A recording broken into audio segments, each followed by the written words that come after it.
আসসালামু আলাইকুম ওয়া রাহমাতুল্লাহি ওয়া বারাকাতুহু। আশা করি সকলে ভালো আছেন। ইতিহাসবিদগণ আরব প্রজন্ম ও সম্প্রদায়সমূহকে তিন ভাগে ভাগ করেন: আরবে বাইদা, আরবে আরিবা আর আরবে মুক্তারিবা। আরবে আরিবার অন্তর্ভুক্ত যে সকল মানব প্রজন্ম প্রাচীন ইয়েমেনি সম্প্রদায় হিসেবে পরিচিত ছিল, তারা সবাই ছিল সাবা সম্প্রদায়ের অন্তর্ভুক্ত। প্রাচীন শিলালিপি থেকে জানা যায়, উর অর্থাৎ ইরাক ভূখণ্ডে বহু পুরাতন ধ্বংসপ্রাপ্ত শহরে খ্রিস্টপূর্ব ২৫০০ বছর পূর্বে সাবা গোষ্ঠীর বসবাস ছিল। কিন্তু খ্রিস্টপূর্ব একাদশ শতকে তাদের উন্নতি অগ্রগতির সূচনা হয়েছিল বলে তথ্য প্রমাণ আদি থেকে বোঝা যায়। তখন হিজাজের নেতৃত্বে ছিল জুরহুমি বংশের শাসন। এই জুরহুমি অনেকদিন মক্কায় শাসন করে। খ্রিস্টপূর্ব ৫৮৭ সালে বুখতে নাসর যখন মক্কায় আক্রমণ করে, তখন আদনানীগণ পলায়ন করে ইয়েমেনে চলে যায়। এই সময় বনী ইসরায়েলের নবী ছিলেন হজরত ইয়ারমিয়া আলাইহিস সালাম।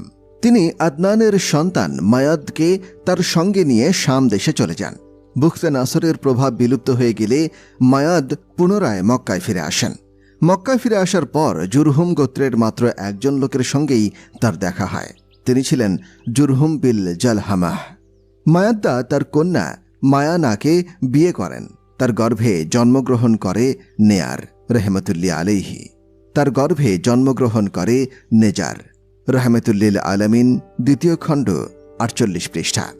এরপর থেকে মক্কায় জুরহুম গোত্রের অবস্থান খুবই খারাপ হতে থাকে। তাদেরকে দুঃখ দারিদ্র্যের মধ্যে নিপীড়িত হতে হয়। ফলে তারা বায়তুল্লাহর হজ যাত্রীদের ওপর নানা রকম অন্যায় উৎপীড়ন শুরু করে দেয়। খানায় কাবায় অর্থ সম্পদ আত্মসাৎ করতেও তারা দ্বিধাবোধ করেনি। কলবে জাজিরাতুল আরব, ২৩১ পৃষ্ঠা। এদিকে বনু আদনান গোত্র তাদের এই অন্যায় কার্যকলাপের ওপরে গোপনে গোপনে তীক্ষ্ণ নজর রাখতে থাকে। তাদের ওপর ভয়ঙ্কর ক্ষুব্ধ ও জনরোষ তৈরি করেন। বনু আদনান গোত্র বনু জুলহুমকে ঘৃণার চোখে দেখছিল। তখন এই সুযোগকে কাজে লাগিয়ে এক আদনানি গোত্রকে বনু বক্কর বিন আব্দে মানাফ বিন কিনানকে সঙ্গে নিয়ে বনু জুরহুম গোত্রের বিরুদ্ধে যুদ্ধ আরম্ভ করে দেয়। বিতাড়িত করে ক্ষমতা দখল করে নেন। এই ঘটনাটি ঘটে ২য় খ্রিস্ট শতাব্দীর মধ্যভাগে। জুমহুর গোত্র মক্কা ছেড়ে যাবার সময় পবিত্র জমজম কূপের মধ্যে নানা রকম জিনিসপত্র নিক্ষেপ করে তা প্রায় ভরাট করে ফেলেন। যেসব জিনিসপত্র তারা জমজম কূপের মধ্যে নিক্ষেপ করেন, তার মধ্যে কিছু সংখ্যক ঐতিহাসিক নিদর্শন ছিল। মোহাম্মদ বিন ইসহাক রহিমাহুল্লাহ এর বিবরণ মতে, আমর বিন হারিস বিন মুয়াজ জুরহুমি খানায় কাবায় ২টো হরিণ, কাবা ঘরে গ্রথিত পাথরটি অর্থাৎ হাজরে আসওয়াদ বা কালো পাথর বের করে নিয়ে তা কূপের মধ্যে নিক্ষেপ করেন। এরপর নিজ গোত্র বনু জুরহুমকে সঙ্গে নিয়ে অন্যত্র চলে যান। জমজম কূপ ভরাট অবস্থায় চলে যায় অনেক দিন, প্রজন্মের পর প্রজন্ম। তৎকালীন আরব সমাজের এমন একটা পরিস্থিতি হয় যে এখানে একটা কূপ ছিল, এটা কেউ জানতই না। আমরা তো জমজম কূপ তৈরি হওয়ার ইতিহাস কমবেশি সকলেই জানি। জমজম কূপ আবার ভরে ফেলার পর কিভাবে এই কূপটিকে খুঁজে পেল কুরাইশরা, সেই ইতিহাস নিয়ে এখন কথা বলবো। চলুন শুরু করা যাক। এই কাহিনীর সার কথা হচ্ছে, আব্দুল মুত্তালিব স্বপ্নযোগে জানতে পারে যে তাকে জমজম কূপ খননের নির্দেশ দেওয়া হয়েছে।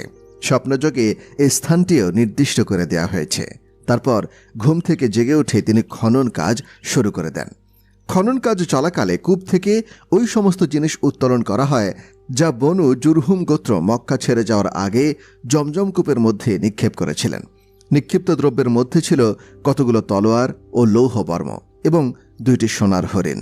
আব্দুল মুত্তালিব তলোয়ারগুলো দ্বারা কাবা গৃহের দরজায় ঢালাই করেন। সোনার হরিণ দুটো দরজার সঙ্গে সন্নিবেশিত করে রাখেন। হজ যাত্রীগণকে পানি পান করানোর ব্যবস্থা করেন। জমজম কূপ খননকালেও আরও যে ঘটনাটির উদ্ভব হয়েছিল তা হচ্ছে এই যে, যখন কূপটি প্রকাশিত হয় তখন কুরাইশগণ আব্দুল মুত্তালিবের সঙ্গে বিবাদ আরম্ভ করে। দাবি করে যে খনন কাজে তাদেরকেও অংশগ্রহণ করতে দিতে হবে। আব্দুল মুত্তালিব বলেন, যেহেতু এই কূপ খননের জন্য তিনি স্বপ্নযোগে আদিষ্ট হয়েছেন, সেহেতু এই খনন কাজে অংশগ্রহণ করতে দেওয়া তার পক্ষে সম্ভব নয়। কিন্তু অন্যান্য কুরাইশগণ ছাড় দিচ্ছিল না আব্দুল মুত্তালিবকে। সমাধানের জন্য তারা সবাই মিলে বলল, এটা নিয়ে সালিশ বসানো হোক। ফয়সালার জন্য বনু সাদ গোত্রের এক জ্যোতিষীকে সবাই সালিশ মানল। সে থাকত লোকালয়ের বাইরে মরুভূমিতে। আব্দুল মুত্তালিব তখন সবাইকে নিয়ে তার খোঁজে মরুভূমির উদ্দেশ্যে বের হলেন। মরুভূমিতে সবাই জ্যোতিষীকে খুঁজে বেড়াতে লাগল। খুঁজতে খুঁজতে কেটে গেল অনেক বেলা। এদিকে সবার মস্কের পানিও প্রায় শেষ। কিছুক্ষণ খোঁজাখুঁজি চলল পানি ছাড়াই, কিন্তু মরু আরবের প্রচণ্ড গরমে পানি ছাড়া কতক্ষণ আর টেকা যায়। পিপাসা যখন তীব্র থেকে তীব্রতর হতে শুরু করল, জ্যোতিষীকে খোঁজা বাদ দিয়ে তখন পানি খোঁজা শুরু করল। কিন্তু শেষ পর্যন্ত পানির কোনো সন্ধান পাওয়া গেল না। পানি লাভের ক্ষীণ আশাটুকুও যখন ঢাকা পড়ে গেল প্রবল হতাশার নিচে এবং প্রচণ্ড পিপাসায় সবাই যখন হয়ে পড়ল বেসামাল, তখন বন্ধ হয়ে গেল এই পানি খোঁজাখুঁজিও। কিন্তু আব্দুল মুত্তালিব অন্য সবার মতো দমে গেলেন না। একটু আগে যার হাতে সমাপ্ত হল জমজম পুনঃখননের শ্রেষ্ঠ সাফল্যগাথা ঘটনা, তিনি কি এখন ব্যর্থ হবেন? এও কি হতে পারে? কখনোই না। আব্দুল মুত্তালিব খুঁজতে থাকলেন পানির সন্ধান। হঠাৎ আব্দুল মুত্তালিবের কানে মধু ঝরল। কাছে থেকে ভেসে আসলো একটা শব্দ। কলতানে মনটা ভরে গেল। কলিজা শুকিয়ে যাওয়া পিপাসাটাও যেন উধাও হয়ে গেল। নিচে চোখ পড়তেই দেখলেন তিনি মরুভূমির বুক চিরে সেখানে উৎসারিত হচ্ছে পানি। স্বচ্ছ পানি সীমাহীন আনন্দ আর অপরিসীম কৃতজ্ঞতায় নুয়ে এলো তার মাথা। সবাই তার কৃতজ্ঞতা স্বীকার করল। মজার ব্যাপার হলো, এই ঘটনার পর সবাই বিনা সালিশেই আব্দুল মুত্তালিবের শ্রেষ্ঠত্ব মেনে নিল। তারা বলল, মহান সর্দার, জমজম নিয়ে আপনার সাথে আমাদের কোনো বিবাদ নেই, কোনো সালিশেরও প্রয়োজন নেই। আল্লাহ তাআলার সালিশই বড় সালিশ। এই ঊষর মরুভূমিতে আপনাকে যিনি দান করেছেন শীতল পানি, জমজমের দায়িত্ব নিশ্চয়ই আপনাকে দিয়েছেন তিনি। তারপর সবাই মক্কায় ফিরে গেল। জমজমের ওপর পূর্ণ কর্তৃত্ব বজায় থাকল আব্দুল মুত্তালিবেরই, একেবারে মৃত্যু পর্যন্ত। প্রতি বছর তিনি নিজ দায়িত্বে হাজিদের পানি পান করাতেন, জমজমের বরকতময় পানি। সুপ্রিয় দর্শক, আপনাদের বলে নেই যে আব্দুল মুত্তালিব যখন এই কূপের খনন কার্যক্রম চালাচ্ছিলেন, তখন কুরাইশদের এই প্রতিনিধি দল আব্দুল মুত্তালিবের সাথে বাক বিতণ্ডায় জড়াচ্ছিল। তাদের কাছে আব্দুল মুত্তালিব বলেছিল যে তার যদি 10টি ছেলে হয় তাহলে একজনকে আল্লাহর নামে কুরবানি করবেন তিনি। এখন তার 10 ছেলে। সবার বড় ছেলের নাম হারিস আর সবার ছোট ছেলের নাম আব্দুল্লাহ। একদিন আব্দুল মুত্তালিব সবাইকে ডেকে বললেন, আমার প্রিয় ছেলেরা, আমি একটা পবিত্র মান্যত করেছিলাম। তোমরা 10 ভাই হলে একজনকে আমি আল্লাহর নামে কোরবানি করব। এখন সেই মান্যত পূর্ণ করার সময় চলে এসেছে। তোমরা কি বলো? ছেলেরা একসাথে জবাব দিল, বাবা, পূরণ করুন আপনার মান্যত। আপনার যে কোনো ইচ্ছা পূরণে আমরা সব সময় প্রস্তুত। প্রিয় মানিকদের জবাবে আব্দুল মুত্তালিব বড়ই খুশি হলেন। এমন সোনার ছেলেদের বাপ হতে পেরে বড় গর্ব হতো তার। হাসি মুখে এবং আনন্দ ঘন কণ্ঠে তিনি বললেন, তাহলে চলো আমার সাথে কাবার মুতাওয়াল্লির কাছে। সেখানে লটারি হবে। কাঠের টুকরোয় তোমাদের প্রত্যেকের নাম লেখা থাকবে। লটারিতে যার নাম উঠবে সেই হবে আজকের সৌভাগ্যবান, সেই হবে আল্লাহর নামে কুরবানি। লটারির খবরটা মুহূর্তের মধ্যে ছড়িয়ে পড়ল পুরো মক্কার আকাশে বাতাসে। মানুষ ছুটে এলো দলে দলে কাবার চত্বরে। একটু পরেই শুরু হলো লটারি।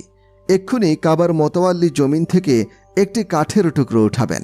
সমবেত জনতার মাঝে নেমে এলো শুনশার নীরবতা। সবার চোখে নীরব জিজ্ঞাসা, না জানি কার নাম উচ্চারিত হবে মোতাওয়াল্লির মুখে। সবাই নিশ্চুপ অপেক্ষায় দাঁড়িয়ে আছে। সবাই নিঃসংকল্প দৃষ্টিতে তাকিয়ে আছে। মোতাওয়াল্লির মুখে হঠাৎ উচ্চারিত হলো নামটা। সাথে সাথে সবার চোখে মুখে একটা বেদনা। আহা, কার নাম উঠল? সবার পলকহীন দৃষ্টি আশ্রময় হয়ে উঠল। হায়, এই যে তাদের আব্দুল্লাহ, এই যে সবার সবচেয়ে প্রিয় মানুষটি। কিছুক্ষণের জন্য আব্দুল মুত্তালিবের মনটাও দুলে উঠল, কেঁপে উঠল। কিন্তু মানুষ যে পূর্ণ করতেই হবে, কর্তব্যের ডাকে সাড়া তাকে দিতেই হবে। তিনি নীরবে আব্দুল্লাহকে নিয়ে রওনা হলেন কুরবানির স্থলে মিনার প্রান্তরে। ছোট্ট আব্দুল্লাহ কতই বা বয়স তার, তবু একটু ঘাবড়ালেন না তিনি। পিতার ইচ্ছার কাছে আত্মসমর্পণ করে আল্লাহর নামে উৎসর্গিত হতে তিনি প্রস্তুত। তার চেহারা যেন ঝলমল করছে একটা চাপা আনন্দে। তাই পিতার চোখের ইশারা পেতেই তিনি জমিনে শুয়ে পড়লেন। আত্ম উৎসর্গের একটি লাল স্বপ্ন বুকে নিয়ে আব্দুল মুত্তালিব হাতে ছুরি তুলে নিলেন। কলিজার টুকরোকে আল্লাহর পথে কুরবানি করার সবুজ স্বপ্নে বুক বেঁধে। এক্ষুনি জবাই হবে আব্দুল্লাহ। ছুরি নেমে আসে ধীরে ধীরে গলার কাছে। তখন জড়ো হওয়া মানুষ আব্দুল মুত্তালিবকে বলতে লাগলো, থামুন থামুন, একে জবাই করবেন না। এর এক জীবনের বিনিময়ে প্রয়োজনে আমরা 100 জীবন বিলিয়ে দিব। চারদিক থেকে সমকণ্ঠে ভেসে আসা এইসব উদ্বেগ মাখা কণ্ঠের মানুষগুলোর দিকে অবাক বিস্ময়ে তাকিয়ে রইলেন আব্দুল মুত্তালিব। আবেগ মথিত কণ্ঠে তিনি সবাইকে লক্ষ্য করে বললেন, কিন্তু আমি যে মান্যত করেছি, মানত যে আমাকে পূরণ করতেই হবে। তখন সবাই বললেন, সর্দার, আব্দুল্লাহকে আমরা ভীষণ ভালোবাসি, তাকে এভাবে আমরা চলে যেতে দিতে পারি না। মহামান্য সর্দার, এই সংকট থেকে উত্তরণের জন্য আমরা কি জ্যোতিষীর শরণাপন্ন হতে পারি না? জ্যোতিষী যা বলবে তাই না হয় আমরা মেনে নেব।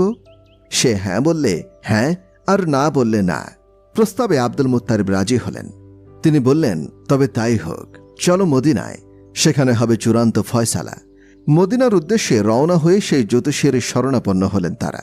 জ্যোতিষী সবাইকে জিজ্ঞাসা করল, তোমাদের ওইখানে দিয়ত অর্থাৎ রক্তপণ কত? মক্কাবাসী জানালো 10টি উট। জ্যোতিষী বলল, এই 10 উট এবং আব্দুল্লাহর মাঝে এখন লটারি হবে। প্রথমেই যদি আব্দুল্লাহর পরিবর্তে উটের নাম উঠে আসে তাহলে খুবই সহজেই হয়ে যাবে সমাধান। বেঁচে যাবে আব্দুল্লাহ, আর কোরবানি হবে 10 উট। কিন্তু প্রথমে আব্দুল্লাহর নাম উঠলে উটের সংখ্যা আরও 10টি বাড়াতে হবে। শুরু হলো লটারি। প্রথম লটারি যখন উঠানো হলো তখন লটারিতে আব্দুল্লাহর নামটি উঠল। দ্বিতীয়বার যখন আবার লটারি থেকে নাম উঠল তখন আবার আব্দুল্লাহর নাম উঠল। কি আশ্চর্য! প্রতিবারই আব্দুল্লাহর নাম উঠছে আর 10টি করে উটের সংখ্যা বেড়েছে। অনেকবার পরে এলো উটের নাম, কিন্তু ততক্ষণে উটের সংখ্যা 100তে এসে দাঁড়িয়েছে। অবশেষে মুক্তি পেলেন আব্দুল্লাহ। জবাই হলো এই 100 উট। সবার মুখে ফুটল হাসি, সবাই ছাড়ল স্বস্তির নিঃশ্বাস। আব্দুল্লাহকে ফিরে পেয়ে সবাই যেন নিজের জীবনকেই ফিরে পেল। আব্দুল্লাহর জন্যে সবার বুকে লুকিয়েছিল এত ভালোবাসা, আব্দুল মুত্তালিব তা বিশ্বাস করতেই পারছিলেন না। এত ভালোবাসাময় চেহারাগুলোর দিকে কৃতজ্ঞ চিত্তে অনেকক্ষণ তিনি তাকিয়ে রইলেন। তার খুশির কোনো সীমা রইল না। একদিকে ছেলের প্রতি মানুষের এই উপচে পড়া ভালোবাসা, অপরদিকে ছেলেকে কুরবান না করেও মানত পূর্ণ হওয়ায় তার মন ছিল অনির্বাচনীয় পুলকে পুলকিত, অনাবিল আনন্দ স্রোতে প্লাবিত। অনেক আগে আব্দুল্লাহর আরেক মহান পূর্বপুরুষ এমনই এক কোরবানি থেকে রেহাই পেয়েছিলেন, এক জান্নাতি দুম্বার বিনিময়ে। আজ আব্দুল্লাহ নিজেই রেহাই পেলেন 100 উটের বিনিময়ে। কি সুন্দর মিল আব্দুল্লাহর পূর্বপুরুষ নবী ইসমাইল আলাইহিস সালামের সাথে।